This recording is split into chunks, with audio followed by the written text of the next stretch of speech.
Big game coverage live from Los Angeles. Powered by AA Best Bail Bonds, Nearside App, Texas Cheer Liquor, and Southern Recipe Small Batch Pork Rinds. It's R&R in the morning. Our Radio Row coverage continues. Brought to you by AA Best Bail Bonds, Texas Cheer Liquor, Southern Recipe Small Batch Pork Rinds. We'd like to welcome aboard. We promised you he's coming. Thomas Dimitroff, former general manager with the Falcons, and a van life member. You're living in a van down by the river. What's going on? Not by the river, but we did travel all through from Atlanta, right? It was a long drive. We ended up in Marfa, Texas. I don't know if you know Marfa, We Texas. know Marfa quite well. The Prada store? Oh, do you see that Prada store? Yes. Yeah, he's at the Prada I drove store. by that, and it was early in the morning on the way out of town. I was blown away by it. That's wide open spaces there. That's God's country out there. It's God's country. And, you get 85 and 90, and you're just cruising along. I'm in a Sprinter van that I bought last year after I got fired. I'm like, you know what? I could go to be potentially an assistant GM or a consultant. Absolutely. I really, this many years, almost 30 in the league and 13 as a GM, I want to be around my kids and I want to do some experiences. This time I drove out here and I literally brought my mountain bike, I brought a motocross bike, and we met in Arizona and we rode moto big time. We were on our snowboards yesterday at Big Bear. Nice. I have some buddies out there, and that's gorgeous up there. I don't know if you guys know that. So yes. I'm just trying. I'm a big believer in embracing life, and sure, I want another opportunity at it. Right. It's got to be the right situation. Thomas Dimitroff joining us here on R&R in the morning. You have a unique perspective on one of the things that we care so much about. We're coming out of San Antonio, Texas, and we are a Dallas Cowboy affiliate. And your relationship with Dan Quinn is certainly something that we're interested in because we're so impressed with the coach and the situation that he finds himself. In your parlance as a general manager and as a guy who works in the industry, tell us about Dan Quinn in general and tell us why he has been such a good fit with the Cowboys. Okay, so in general, I can nutshell this. I could go on and on. Dan Quinn, highly passionate, highly focused, a competitive guy, one of the most competitive people I've been around. He's got a very acute mind when it comes to defense. He understands the importance of making sure that he's on the positive side of the world to keep guys, behind him. And I've never seen. Mike Smith was a really good head coach. We worked together for 7 years. Mike, yeah. He was a 3-time coach of the year. Dan Quinn came in with a different personality and approach. I've never heard players say they want to run through the wall for a coach like him. So he's got all of that. Yes, we had some problems along the way, and we ended up getting fired. But I told people, and I talked to every GM that was looking to hire him this year, I said, Dan Quinn can be a Super Bowl champion head coach. Some of what he's learned along the way, I think they're going to reap the benefits. And you guys, as Dallas fans, Jerry and Stephen Jones, they're going to reap the benefits, and it's going to be hard to let him go. He may be an eventual heir apparent there. Who knows? Well, maybe. The thing I want to talk about, I have a problem with the air fryer society we've become as far as head coaches goes. I just feel like, yes, I guess there's certain situations where it's like, okay, he has to go, but to not give a guy 3 years minimum, to me, it's just like, when are teams going to realize you're setting yourself back farther firing a guy after 1-2 years? Like, when do we get here to where we're calling for guys' jobs after one season? 17 games, and we're like, he's got to go. Really? I hate that. I just think it's wrong. Every once in a blue moon, there's that anomaly, once in a blue, right? I agree. But I agree. It is.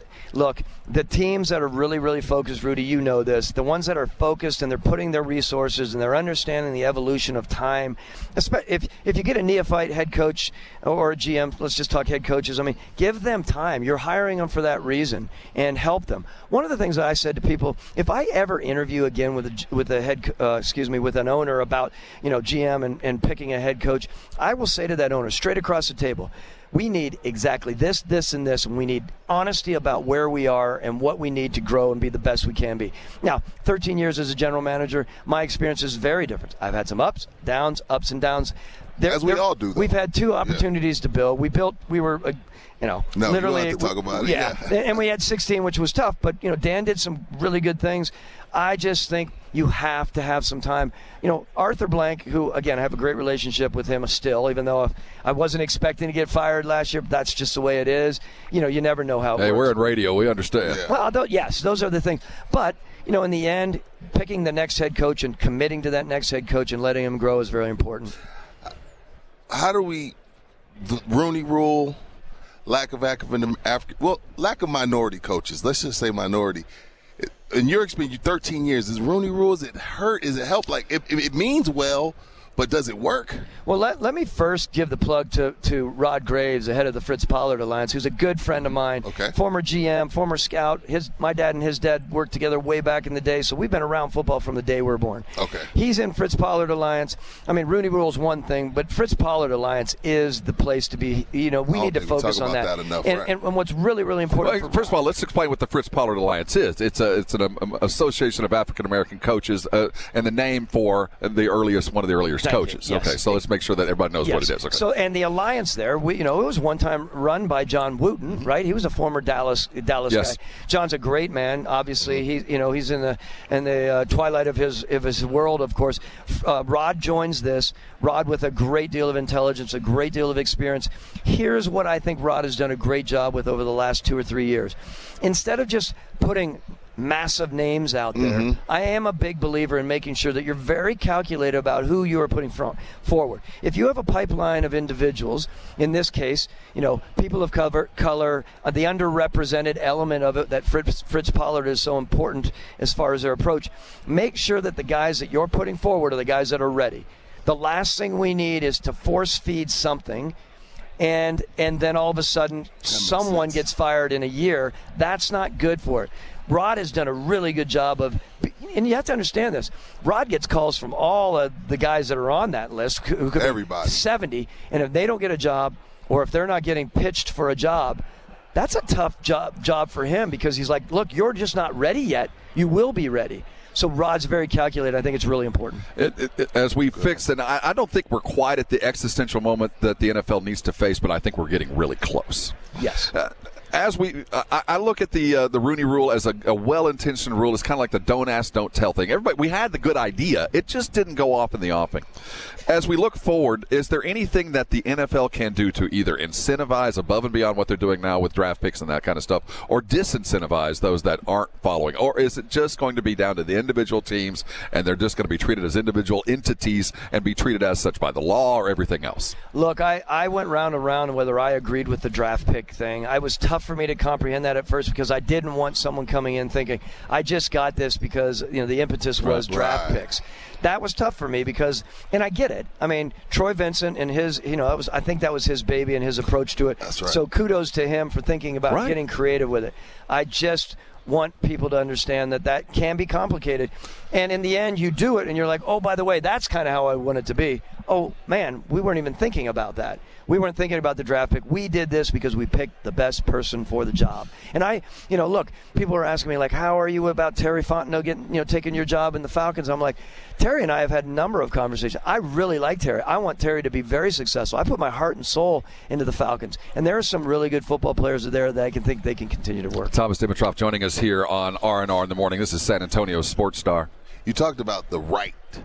It's got to be the right situation. What makes it the right situation? What are some of the things that you're going to look for going into the next time your phone? Well, let's just say when. Let's speak it into existence. When your phone rings, what are some of the things that are going to make it the right situation for you? Well, look, categorically, I do believe there's a right situation, meaning I don't want to go into another situation or a situation where I'm not given the keys. That's not an ego thing. After 30 years in this business, I just want there to be the confidence in, here you go. You do this, and if you're not doing the job, then we get fired. That's how it is.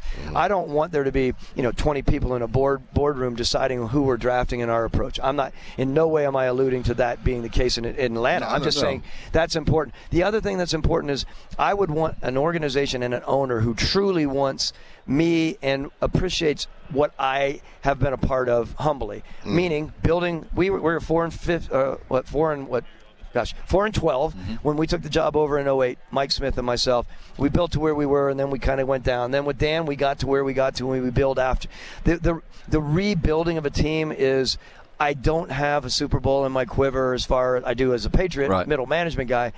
I want people to know that I have the ability to rebuild, and that is something that I am proud of. I'm not proud we didn't win. Before we let you go, you should have one. That wasn't your fault. You can't control that. You put the players there. You put the coaches there. There is something well beyond what we understand in the physical realm. First of all, got the most swag of any GM that has ever walked the planet. That's according to James Pleasure, and we completely agree. Secondly, as you look for it, where would you like to be when you find your next gig? You want to be on the boat that's about to hit the iceberg? Do you want to be on the boat that has hit the iceberg? Or do you want to be on the boat that could hit the iceberg, but I can turn it if I get enough time? Yeah, I mean, the latter probably. I want there to be, an experience where we can take what we have and we can take all of our knowledge and experience and build. And if I may, because you guys are San Antonio people, I am huge friends, and he is one of my mentors is R.C. Buford. I love what they did with the Spurs, and he and I talk all the time, and we talk about this. And he said, be careful what you're looking for every once in a while. If you're looking for the presidential, because, he moved from that GM role. He said, look, you love team building. Just be mindful of what you are and what you get into the next time around. He is Thomas Dimitroff. He stopped right by here at R&R in the morning. Been on San Antonio Sports Star today. Thank you for stopping by, sir. Thank you, gentlemen. I appreciate it. Thank you. I appreciate you.